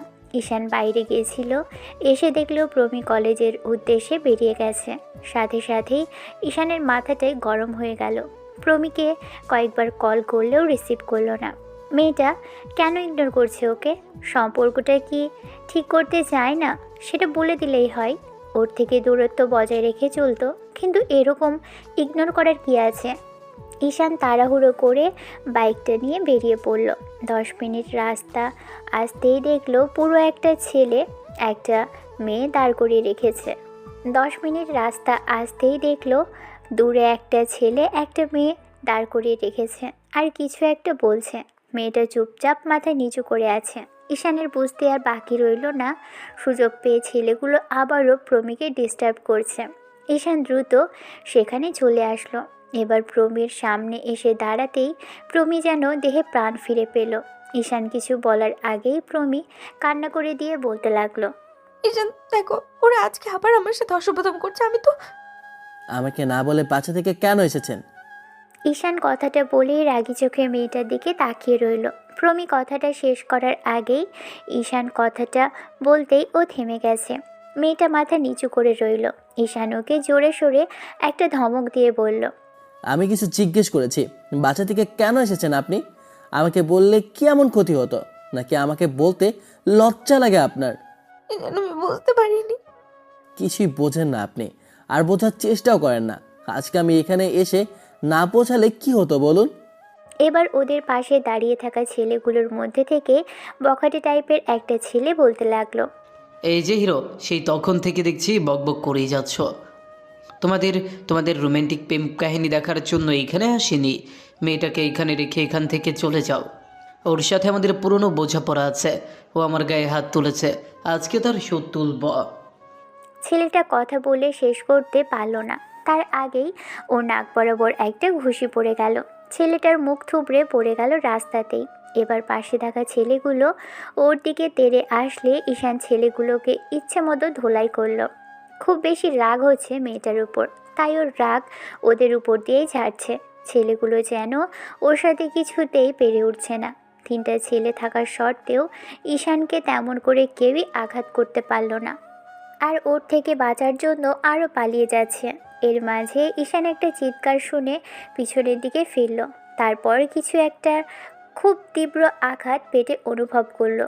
সাথে সাথেই ঈশান পেটের ডান পাশটায় তাকাতেই দেখলো একটা ছেলে ওর পেটে ছুরি ঢুকিয়ে দিয়েছে। এমন কিছু দেখার পরও ঈশান প্রমির দিকে তাকালো, দেখতে লাগলো প্রমি ঠিক আছে কিনা। আর কিছু ভাবতে পারছে না ঈশান। এবার ছেলেগুলোই ঈশানের পেট থেকে রক্ত পড়তে দেখে সেখান থেকে দৌড়ে পালিয়ে গেল। প্রমি একটা চিৎকার দিয়ে ঈশানের কাছে আসলো। ততক্ষণে ও নিচে পড়ে গেছে। প্রমি ঈশানের কাছে আসার আগেই ছেলেটা চোখ জোড়া বন্ধ করে নিয়েছে। শেষ পর্যন্ত কিনা প্রমির এমন ছেলে মানুষের জন্যই ঈশানকে এরকম একটা পরিস্থিতিতে পড়তে হলো। ঈশানের পেটের ক্ষতস্থান থেকে রক্ত ঝরে যাচ্ছে। প্রমি হাউমাউ করে কান্না করে যাচ্ছে। মেয়েটা ঈশানের মাথাটা কোলের মধ্যে নিয়ে বলতে লাগলো, ঈশান তোমার কিচ্ছু হবে না, আমি তোমার কিচ্ছু হতে দেবো না। আমি এখনই তোমাকে হসপিটালে নিয়ে যাব। প্রমি কান্না করে আশেপাশে সাহায্য চাইতে লাগলো। এরই মাঝখানে কয়েকটা লোক এগিয়ে এলো।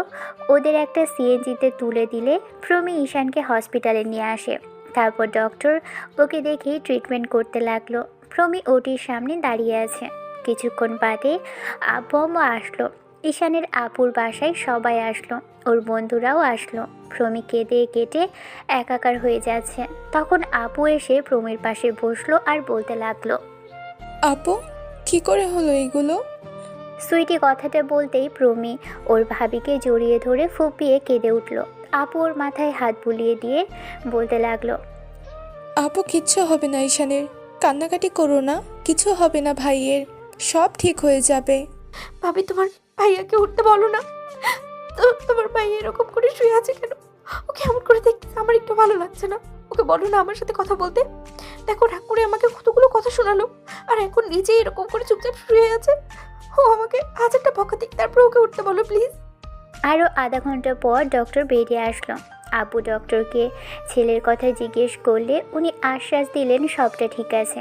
ঈশানের তেমন কোনো গুরুতর আঘাত লাগেনি। প্রচুর রক্তক্ষরণ হয়েছিল ঈশানের। একটা ফ্রেন্ড ওকে রক্ত দিয়েছে। সন্ধ্যার মধ্যে জ্ঞান ফিরে আসবে। সারাটা দিন প্রমি আর কিছু মুখেও তোলেনি। ঈশানের জন্য পুরো সময়টা জুড়েই কান্না করেছে। সন্ধ্যার মুখে ঈশানের জ্ঞান ফিরল। আম্মু বাসায় চলে গেছে, শুধু আপু আর ঈশানের কয়েকটা ফ্রেন্ড আছে। ঈশানের জ্ঞান ফিরতেই ডক্টর এসে ওদের কথাগুলো বললে প্রমি তাড়াহুড়ো করে ছেলেটার কেবিনে চলে গেল। ঈশানকে ফ্যালফ্যাল করে তাকিয়ে থাকতে দেখে প্রমি অসহায় চোখে ওর দিকে তাকিয়ে রইল। তারপর একটা সময় হু হু করে কেঁদে উঠল। ঈশান ওর দিকে আগের মতোই তাকিয়ে আছে অবাক চোখে। বোঝার চেষ্টা করলো এই মেয়েটার আবার কি হলো। প্রমি এবার ঈশানের একটা হাত দু হাতের মুঠোয় নিয়ে চুমু দিয়ে বলতে লাগলো, জানো কতটা ভয় পেয়ে গেছিলাম, যদি তোমার কিছু হয়ে যেত তাহলে। ঈশান প্রমির মুখ থেকে কথাটা যেন কেড়ে নিয়ে বলল, কিছু হয়ে গেলেই তো ভালো হতো। আপনার এই মেন্টালিটি টর্চার আমাকে আর নিতে হতো না। মানসিকভাবে ডিস্টার্ব করেছেন আমাকে আপনি। না ভালোবাসতেছেন আর না ভালোবাসতে পারছেন। রিসেন্টলি ব্রেকআপ হওয়ার একটা ছেলে আপনাকে বিয়ে করেছে, তারপরেও সম্পর্কটা স্বাভাবিক করার জন্য যথেষ্ট চেষ্টা করে যাচ্ছে, আর আপনি তাকে দূরে সরিয়ে দেন, সবসময় ইগনোর করেন। এত বেশি দূরত্ব বজায় রেখে চলেন যেন আপনি আমার অপরিচিত। স্বামী স্ত্রীর মাঝে এত দূরত্ব থাকলে কখনো সম্পর্ক স্বাভাবিক হয় বলে আমার জানা নেই। তার উপর গত 7 দিন আগে আমাকে ভুল বুঝে গায়ে হাত তুললেন, তাতেও সমস্যা ছিল না, কিন্তু একটাবার নিজে থেকে কথা বলেননি। আমি রাগ করে আছি, তারপরেও আমার রাগটা ভাঙানোর কোনো প্রয়োজন মনে হয়নি আপনার, তাই না জানিয়ে কলেজে চলে গেলেন। তাহলে এখন আমার জন্য এত কান্নাকাটি করতে হবে কেন? এখন এত ভালোবাসা দেখাতে আসতে হবে না ম্যাডাম। আমি ঠিক আছি, আপনি আপনার মতো থাকতে পারেন। আমি আপনাকে নিজের মতো করে ছেড়ে দিয়েছি। ঈশান, এমন করে বলো না প্লিজ। আমার উপরে রাগ করে থেকো না। আমি সেদিন বুঝতে পারিনি এরকম কিছু ঘটিয়ে ফেলবো। হুটহাট করেই তোমার গায়ে হাত তুলে ফেলেছি। তুমি আমার অনুভূতি ছাড়া। গত 1 মাস যাবৎ দুজনে একই বেডে থাকি। কখনো এরকম মনে হয়েছে যে অনুমতি ছাড়া আপনার কাছে এসেছি? উল্টো আপনি আমার কাছে আসছেন। আমি সেটা একদিন জেগে থেকে দেখেছি। কয়েকবার সন্দেহ হলো, পরখ করে দেখার জন্য নিজে জেগেছিলাম যে অন্যায়টা কি আমার নাকি আপনার। তাহলে এখানে আপনি কি বলবেন? আমি আপনাকে কখনোই নিজ থেকে স্পর্শ করিনি। ঘুমের মাঝে আপনি আমার কাছে আসতেন, তারপর নিজে আমাকে জড়িয়ে ধরতেন। এখন সব দোষ আমার, তাই না? সেদিন যদি কিছু হয়েও থাকতো তাহলে বেশ হয়েছে। আমার বউয়ের সাথে আমার যা ইচ্ছে তাই করার করব। আপনি আটকানোর কে? এরপর আর অনুমতি নেব না, জোর করে সবটা করব। আমার ভুল হয়েছে, মাফ করে দাও প্লিজ। এমন কিছু হয়ে যাবে জানলে কখনোই তোমাকে না বলে বেরোতাম না। তুমি রাগ করে থেকো না। আমার এই ভুলটা কখনো আর হবে না। দেখো, এটা সে প্রথম থেকেই শুনে আসে, কিন্তু কখনো সেটা ঠিকঠাক করে দেখাতে পারেননি। সবাই বলে ভুল হবে না, কিন্তু 1000বার ভুল করে ফেলে, আর আপনিও তাই করছেন। বললাম তো আর কখনো হবে না। এখন থেকে তোমাকে রেখে কোথাও যাব না। আমার আমার ভুল হয়েছে। আমি বুঝতে পারিনি এরকম কিছু হবে। জানলে কি করতেন? আপনি গত 7-8 দিন যাবৎ আমার সাথে কথাই বলেননি, একটাবার বোঝার চেষ্টাও করেননি। হাত তুলেছেন আমি কষ্ট পেয়েছি কিনা, এর জন্য আপনাকে অনেক বেশি কষ্ট পেতে হবে, দেখে নিন। ঈশান শুয়ে আছে প্রমির সাথে। অনেকক্ষণ যাবৎ রাগারাগি করলো। প্রমি বুঝতে পারলো এই মুহূর্তে ছেলেটার সাথে কথা কাটাকাটি করা ঠিক হবে না। ডক্টর এসে বারণ করলো, তাই মেয়েটাও বেরিয়ে গেল। সারা রাত প্রমি আর ঘুমোয়নি, ঈশানের পাশেই বসেছিল। পরদিন সবাই হসপিটালে আসলো। ঈশান সবার সাথে কথা বলল। একে একে সবাই কথা বলে চলে যেতেই প্রমি আবারও কেবিনে আসলো ঈশানকে খাবার খাওয়াতে। ছেলেটাকে খাবার খাওয়ানোর চেষ্টা করেও পারল না। তখন প্রমি নাক টেনে টেনে বলতে লাগলো, রাগ করলে আমার উপরে করেছো, খাবারের উপরে এত কিসের রাগ তোমার? আপনার সাথে আমি কোনো কথা বলতে চাইছি না, চলে যান কেবিন থেকে। আপনার সাথে কথা বলার কোনো ইচ্ছেই করছে না আমার। আমি কি খুব বেশি অন্যায় করেছি ঈশান? আমি না বুঝে এরকম কিছু করে ফেলেছি। যদি তোমার খারাপ লাগে তার জন্য আমার গায়ে হাত তোলো, তারপর অন্তত আর রাগ করে থেকো না। এই মুহূর্তে রাগ করলে তোমার শরীর আরো খারাপ করবে। আমাকে এই শাস্তিটা পরে দিও, আগে অন্তত খাবার খেয়ে নাও। মেয়েটা কাঁদছে, তাই ঈশান আর বেশি কথা বাড়ালো না, চুপচাপ খেয়ে নিল। ঈশানের খাওয়া শেষ হতেই প্রমি বাহিরে গিয়ে সব কিছু রেখে আসলো। তারপর এসে ঈশানের আশপাশেই ঘুরঘুর করতে লাগলো। ঈশানের সামনে দাঁড়িয়ে আছে মেয়েটা, ও কোনো কথা বলছে না দেখে প্রমি নিজেই বলল, ঈশান, আমার তোমাকে কিছু বলার ছিল। ঈশান আবারও উঠে বসলো। প্রমি এবার ওর সামনে বসে বলতে লাগলো। ঈশান, আমি তোমাকে প্রমি কথাটা বলে শেষ করতে পারল না, তার আগেই ঈশান বলল, আমি জানি আপনি আমাকে ভালোবাসেন না, এটা আমাকে এত তোড়জোড় করে বলতে হবে না। আর ভালোবাসতে পারবেন না আমি সেটাও জানি। আপনার হয়তো আগে কোথাও রিলেশন ছিল কিংবা কাউকে পছন্দ করতেন, তাই আমাকে আপনার পক্ষে ভালোবাসা সম্ভব না, তাই তো? আপনি আমার সাথে এই নাটকের সংসারটা আর করতে চান না, সেটা বলে দিতে হবে না, আমি বুঝে গেছি। ঈশান কথাটা শেষ করতে পারল না, তার আগে মেয়েটা ওকে জাপটে জড়িয়ে ধরল। ঈশানের বুকে মুখ গুজে দিয়ে বলতে লাগলো ফুপিয়ে, সবসময় তুমি খালি একটু বেশি বোঝো। মানছি আমি অন্যায় করেছি, তার জন্য এত সব কথা শোনাতে হবে? এরকম করে ভুল বুঝবে আমাকে? আপনার কথার মানে আমি কিছুই বুঝতে পারছি না। বউয়ের এত কাছে থেকেও এতটুকু বুঝতে পারো না বউ তোমাকে ভালোবাসে? তোমার সাথে সেদিন ওরকম একটা অন্যায় করার পর থেকে আমি একটু একটু করে শেষ হয়ে যাচ্ছি। তুমি আমাকে ইগনোর করতেছো, কথা বলো না একটু। প্রতিদিনের মতো আমাকে হাজার ডাকো না, আপনি করে বলো না, একটু অধিকার দেখাচ্ছ না। এখন আমার কাছে এসেছেন, এখন আপনার মনে হচ্ছে না আমি আপনাকে অনিচ্ছায় স্পর্শ করেছি? আর একবার এই কথা বলবে না। তোমার যা ইচ্ছে তুমি তাই করতে পারো, আমি তোমার বউ, তোমার অধিকার আছে আমার সাথে যা খুশি তা করার। ভেবে বলছেন তো? পরবর্তীতে আবার দুদিন বাদে আপনার মন চেঞ্জ হবে না তো?